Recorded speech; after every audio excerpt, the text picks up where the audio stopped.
अमरावती शहरात अंमली पदार्थांविरोधात पोलिसांनी मोठी कारवाई केली आहे। एमडी म्हणजेच मेफेड्रोन हा अंमली पदार्थ विक्रीसाठी आणणाऱ्या आरोपींना अटक करण्यात आली असून पोलिसांनी त्यांना पीसीआर मिळवलाय। मिळालेल्या माहितीनुसार अमरावती शहर गुन्हे शाखेला 14 मार्च 2026 रोजी गोपनीय माहिती मिळाली होती की मुंबईहून एक व्यक्ती अमरावती शहरात एमडी म्हणजेच मेफेड्रोन हा अंमली पदार्थ विक्रीसाठी घेऊन येत आहे।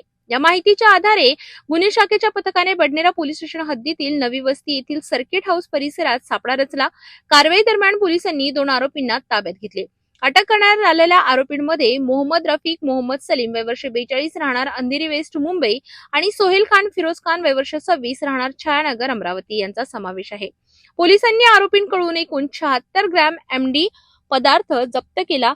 त्याची अंदाजी किंमत 11,40,000 रुपये असल्याचे सांगितले जाते आणि या प्रकरणात पोलिसांनी 2 आरोपींना अटक केली असून इतर आरोपी फरार आहेत, ज्यांचा तपास पोलीस करीत आहेत।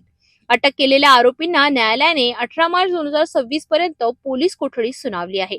पोलीस कोठडी दरम्यान आरोपींकडून अधिक माहिती मिळण्याची शक्यता पोलीस निरीक्षकांनी व्यक्त केली आहे। दरम्यान एमडी मुक्त अमरावती हा संकल्प पूर्ण करण्यासाठी अमरावती पोलिसांकडून अंमली पदार्थांविरोधात सातत्याने कठोर कारवाई सुरू असल्याचे पोलिसांनी सांगितले आणि लवकरच या प्रकरणात मोठा उलगडा होण्याची शक्यता सुद्धा पोलिसांनी व्यक्त केली आहे।